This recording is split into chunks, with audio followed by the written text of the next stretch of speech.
सो ये guys, this is Vishal Gupta और आज की इस वीडियो में हम अपना नया सब्जेक्ट स्टार्ट करने वाले हैं। जैसा आपको पता है, हम एनसीईआरटी सीरीज में अभी क्लास 9 सोशल साइंस पढ़ने वाले हैं। इस वीडियो में हम आज की इस वीडियो में क्लास 9 का चैप्टर 1 पढ़ेंगे, जो कि भारत, आकार और स्थिति के बारे में आपको यहाँ पे देखने को मिलेगा। लेकिन बेसिकली मैं आपको बता दूं कि आपको इस लेक्चर को आराम से देखना है, अच्छी तरीके से देखना है, कुछ नोट आउट करने की जरूरत नहीं है। मैं सारा चीज कॉन्सेप्ट आपको क्लियर कर दूंगा। लेकिन वही है कि इसका थोड़े से पार्ट ज्यादा बनेंगे, हो सकता है एक चैप्टर के 2-3 पार्ट बने, क्योंकि यहाँ पे जैसे आपको देख सकते हो ये आपका पूरा बुक का पीडीएफ है, बुक का पूरा स्क्रीनशॉट है। लेकिन हम इस तरीके से नहीं पढ़ेंगे, आपको आगे पता चल जाएगा कि क्या हमारा वे होगा समझाने का, क्या तरीका होगा पढ़ने का। क्योंकि अगर आप जैसे चैप्टर 1 पे घुसोगे ना, तो यहाँ पे बोलता है भारत विश्व का प्राचीनतम संस्कृतियों में से एक है, लाइक ब्ला ब्ला ब्ला, और ये पूरा कहानियों में आपको घुसेड़ देगा और कहानी पढ़ते पढ़ते आपको ये पता नहीं चलेगा कि कौन सा इंपॉर्टेंट पॉइंट है और कौन सा हमें याद रखने हैं। जैसे यहाँ पे आगे आप बढ़ोगे तो ये बोलता है कि भारत एक विशाल देश है या उत्तरी गोलार्ध। भाई उत्तरी गोलार्ध क्या होता है, ये तो समझ में आनी चाहिए ना, उत्तरी गोलार्ध क्या होता है। उसके बाद बोल देगा कि इसका मुख्य भाग 8 डिग्री 4 मिनट से लेके 37 डिग्री 6 मिनट तक है, 68 डिग्री 7 मिनट से लेके 97 डिग्री 25 मिनट तक है। तो ये सब चीजों को समझने के लिए सबसे पहले हमें ये समझना पड़ेगा कि जैसे अगर हम भारत की बात करते हैं, तो भारत कहाँ पे लोकेटेड है अर्थ में। सबसे पहले हमें उसका लोकेशन देखना पड़ेगा कि भारत आखिर लोकेटेड कहाँ है, कहाँ पे स्थित है वो। तो अगर हम अर्थ की बात करते हैं, ये जैसे हमारा अर्थ है, तो अर्थ की बात करते हैं, आपको पता होगा कि अर्थ इस तरीके से गोला है। और अगर हम इसको बीच से ऐसे काट देते हैं, सपोज मान लो बीच से हम इसको डिवाइड कर देते हैं 2 भाग में, तो कुछ ऐसा भाग हो जाएगा कि आधा ऊपर चला जाएगा और आधा नीचे चला जाएगा। तो जो आधा ऊपर जाएगा और नीचे जाएगा, उसको जो काट रहा है ना, ये जो लाइन है, इसको बोलते हैं भूमध्य रेखा। क्या बोलते हैं? भूमध्य रेखा। और इसको भूमध्य रेखा या विषुवत रेखा के नाम से जाना जाता है। और ये 0 डिग्री पे होगा, इसको अपन 0 डिग्री मान के चलते हैं।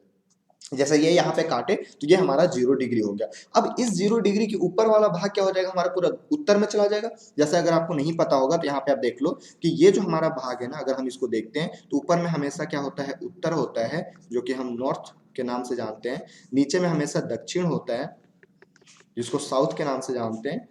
ठीक है, ये ईस्ट है और ये वेस्ट है।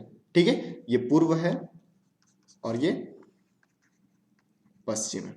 तो ये चीज आपको हमेशा पता होना चाहिए कि जब भी हम ऊपर में जाएंगे, क्या हो जाएगा, हमारा उत्तर आ जाएगा, नॉर्थ आ जाएगा। जब भी हम नीचे में जाएंगे तो हमारा क्या आ जाएगा, साउथ आ जाएगा, दक्षिण आ जाएगा। जब भी हम ईस्ट में जाएंगे तो ये क्या हो जाएगा, जब भी इस साइड जाएंगे तो ईस्ट हो जाएगा, और जब भी इस साइड में जाएंगे तो ये हमारे पास वेस्ट हो जाएगा। ये आपको याद रखना है। तो सेम उसी तरीके से अगर हम ऊपर की ओर बढ़ते हैं, तो ये पूरा हमारा क्या हो जाएगा, ये पूरा हमारा नॉर्थ हो जाएगा। और ये नीचे की ओर अगर अपन बढ़ते हैं तो ये पूरा क्या हो जाएगा, साउथ हो जाएगा। तो इसको क्या बोलते हैं, इसको हम हेमिस्फीयर के नाम से जाने जाते हैं। हेमिस्फीयर, हेमिस्फीयर मतलब गोला, गोलार्ध। जैसे इसको हिंदी में क्या बोलते हैं, गोलार्ध। गोलार्ध क्या होता है, गोला का आधा, गोलार्ध गोला का आधा। तो पूरा गोला है, गोला को अगर हम बीच से काटते हैं तो आधा गोला ऊपर, आधा गोला नीचे, तो ये हो जाएगा उत्तरी गोलार्ध, उत्तरी गोलार्ध। और ये हो जाएगा दक्षिणी गोलार्ध। ठीक है, तो ये पूरा उत्तरी गोलार्ध, ये दक्षिण गोलार्ध। तो वहीं पे बोला है कि जो हमारा इंडिया है ना, वो उत्तरी गोलार्ध में लोकेटेड है, उत्तरी गोलार्ध में। तो मतलब इंडिया कहीं इस वाले रीजन में होगा। अब जब इंडिया इस वाले रीजन में होगा तो कहां पास होगा, ये भी तो हमें देखना है कि आखिर इंडिया इस वाले रीजन में होगा तो कहां पास होगा। तो इंडिया कुछ इस तरीके से यहाँ पे है। मैं अभी डायग्राम उतने अच्छे से नहीं बना रहा हूं, बट ये आप समझ लो कि इंडिया कुछ इस जगह पे है। तो इंडिया इस जगह पे बोलने से तो बात नहीं बनेगी। अगर मैं बोलूं कि सर, आप पूछो कि सर आप कहां पे रहते हो, तो मैं एक पर्टिकुलर जगह बताऊंगा कि मैं यहां पे रहता हूं। तो इसके भी तो जगह होने चाहिए। तो इसको जगह से कैसे लोकेट करेंगे, तो इसके कुछ वैल्यूज होते हैं, जैसे अगर हम यहाँ पे देखें कि नीचे कहां तक ये जा रहा है। अगर निचला छीरा है, जैसे मेरा मान लो गांव में मेरे अगर खेत है, तो मैं देखूंगा ना कि वो दूर तक कहां तक जा रहा है खेत, कहां तक खेत है हमारा। उसी तरीके से मैं देखूंगा कि आगे कहां तक खेत जा रहा है, उसी तरीके से देखूंगा कि बाईं तरफ कहां तक जा रहा है और दाईं तरफ कहां तक जा रहा है। वो पूरा एरिया क्या हो जाएगा, मेरा खेत हो जाएगा, वो मेरा जमीन हो जाएगा। सेम उसी तरीके से अगर हम भारत की बात करते हैं, तो ये अपन देख सकते हैं कि ये ऊपर में कहां तक जा रहा है, ये बाईं तरफ कहां तक जा रहा है और ये दाईं तरफ कहां तक जा रहा है। ये जो चारों एरिया अगर अपन पता कर लेते हैं, तो मतलब बोल सकते हैं कि इसका जो रीजन है ये यहाँ पे लोकेट होगा, यहाँ पे स्थित होगा। ठीक है, तो अगर हम नीचे की बात करते हैं तो ये 8 डिग्री 4 मिनट पे है। ये डिग्री और मिनट क्या होता है ये अभी आप याद रखो, इसको हम आगे चल के देखेंगे कि ये इसका क्या मतलब बेसिकली यूज है एंड बेसिकली इसका क्या कॉन्सेप्ट है। तो जैसे अपन बात करते हैं ना, जैसे 5 को अगर 2 से डिवाइड करो तो कितना आ जाएगा 2.5। तो ये 2.5 को अपन यहाँ पे 2 डिग्री 5 मिनट लिखे। पहले डिग्री आता है, फिर मिनट आता है, फिर सेकंड आता है। ये चीजें आप मैथ्स में पढ़ोगे, ऑलरेडी आपने या तो पढ़ चुका होगा या तो अभी आप पढ़ोगे कि सबसे पहले डिग्री होता है, फिर मिनट होता है, फिर सेकंड होता है। तो इसी तरीके से नीचे का जो वैल्यू है ना ये 8 डिग्री 4 मिनट होता है, और ऊपर का जो ये है ना वैल्यू ये 37 डिग्री 6 मिनट होता है। मतलब अब मैं बोल सकता हूं कि अगर कोई मुझसे पूछे कि भारत कहां पे लोकेट है, तो मैं बोल दूंगा कि 8 डिग्री 4 मिनट दक्षिण से लेके 37 डिग्री 6 मिनट उत्तर तक। अब ये कंफ्यूज मत होना कि ये तो सर आप बताए कि ये उत्तर में है तो मैं इसको भी उत्तर बोलूं और इसको भी उत्तर बोलूं।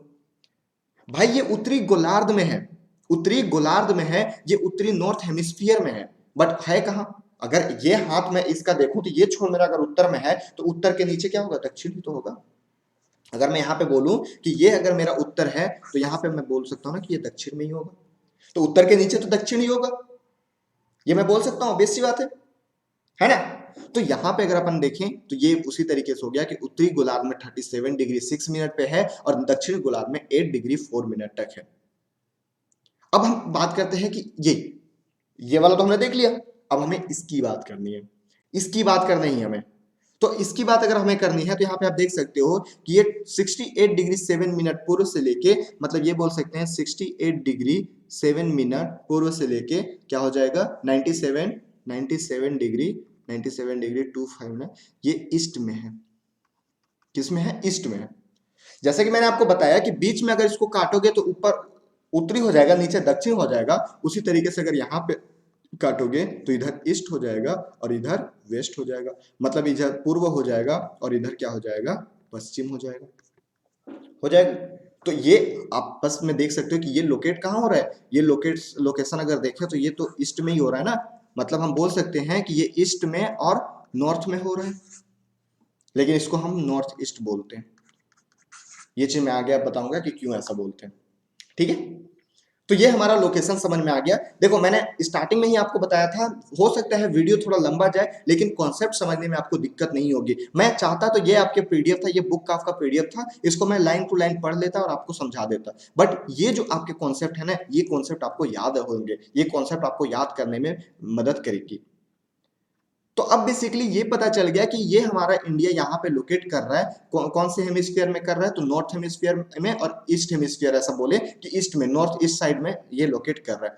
अब यहीं पे हम सेम देखते हैं कि हम देखते हैं कि भाई यूरोप है, अफ्रीका है, उत्तरी अमेरिका है, दक्षिणी अमेरिका है, ऑस्ट्रेलिया है, अंटार्कटिका, क्या है भाई ये, क्या होता है ये? तो ये बेसिकली कॉन्टिनेंट है, महाद्वीप है, और इसी महाद्वीप में अगर हम इंडिया की बात करते हैं तो इंडिया जो पार्ट है वो किसका पार्ट है, तो वो एशिया का पार्ट है। ये हमारा इंडिया है बेसिकली, तो ये इंडिया हमारा एशिया का पार्ट है, ठीक है। उसी तरीके से एशिया एक कॉन्टिनेंट है, महाद्वीप है, उसी तरीके से अफ्रीका एक कॉन्टिनेंट है, उत्तरी अमेरिका एक कॉन्टिनेंट है, दक्षिणी अमेरिका एक कॉन्टिनेंट है, यूरोप एक कॉन्टिनेंट है, ऑस्ट्रेलिया है, और यहाँ पे एक अंटार्कटिका है, ये भी हमारा कॉन्टिनेंट है, ठीक है। तो ये हमारे पास महाद्वीप है, और बेसिकली आपको बस इतना याद रखना है कि एशिया जो है वो, सॉरी, भारत जो है वो एशिया का पार्ट है, बाकी आपको कुछ याद रखने की जरूरत नहीं है, ठीक है। अब हम चलते हैं थोड़ा सा और कुछ बेसिक बातों पे कि क्या क्या हम देखेंगे। तो ये हमने देख लिया है, और उसके बाद बोल रहे हैं कि भारत का मुख्य भाग जो है ना, भारत के बारे में थोड़ा सा हम देख लेते हैं। तो ये आप डायग्राम देखो, ये इंडिया बेसिकली मैंने बताया ये यहाँ से ये लोकेट है, इसका इतना लोकेशन है। अब हम देखें, जैसे मेरा खेत है, मैंने बताया जैसे कि ये वहां तक है, वहां तक है, इधर इधर है और इधर इधर है, लेकिन कुछ लंबाई भी तो होगी। मैं अगर किसी को बताऊंगा कि मेरे घर में मेरा इतना एकड़ का खेत है, इतना किलोमीटर खेत है, इतना डिसमिल खेत है, इतना मीटर खेत है, कुछ में भी बताऊं तो मैं बताऊंगा ना कि कितना किलोमीटर है। उसी तरीके से मैं इंडिया की बात करता हूं, तो ये यहाँ से जो जाएगा ना, ये दोनों के बीच में जाएगा, ये 2933 किलोमीटर है। मतलब ईस्ट से वेस्ट तक की अगर अपन बात करते हैं तो ये कहाँ हो जाएगा, ये गुजरात से लेके अरुणाचल प्रदेश, ये गुजरात वाला है, गुजरात है, और ये अरुणाचल प्रदेश। तो अगर हम गुजरात से लेकर अरुणाचल प्रदेश की जमीन की बात करते हैं तो 2933 किलोमीटर ये पूरा है। उसी तरीके से अगर हम यहाँ पे बात करते हैं कश्मीर से लेके बेसिकली ये कश्मीर नहीं है, अब लद्दाख हो गया है। सो ये लद्दाख से लेके कन्याकुमारी तक अगर हम बात करते हैं तो ये कितना है, 3210 किलोमीटर, 3210 किलोमीटर। ये आपको याद हो जाएंगे, अभी याद करने की जरूरत नहीं है, ये आपको याद हो जाएंगे। तो यहाँ से यहाँ तक की लंबाई अगर अपन बात करते हैं तो 3210 किलोमीटर, सॉरी 3214 किलोमीटर। एंड ये हम गुजरात से अरुणाचल प्रदेश की लंबाई की बात करते हैं तो 2933 किलोमीटर है। ठीक है, सो ये रहा कुछ इंडिया के बारे में बेसिकली। और अगर यहाँ पे आप देख सकते हो कि सबसे दक्षिणी भाग जो है वो इंदिरा बिंदु पॉइंट था, जो कि 2004 में सुनामी में जलमग्न हो गया। जलमग्न क्या होता है कि ये जो लास्ट पॉइंट था ना इंडिया का, ये जो लास्ट पॉइंट था ये इंदिरा पॉइंट था। और 2004 में क्या हुआ, सुनामी आया और वो जमीन क्या हो गया, समुद्र में विलुप्त हो गया। तो ये कुछ बेसिकली इसके बारे में है। आकार भी मैंने आपको बता दिया, ये 32.8 लाख किलोमीटर है। ये आप देख लोगे 32.8 लाख किलोमीटर। बेसिकली मैंने जितना जो समझाया है, इसके बाद अगर आप थोड़ा सा अलग से भी पढ़ोगे तो आपको वो चीजें समझ में आएंगी। तो ये सारा चीजें हो गया। अब हम कल इसके अगले पार्ट में हम पढ़ेंगे भारत और विश्व के बारे में, कि भारत बेसिकली विश्व के साथ कैसा इसका रिलेशन हुआ करता था। सो आज के लिए इतना ही, मिलते हैं नेक्स्ट वीडियो में, तब तक के लिए जय हिंद।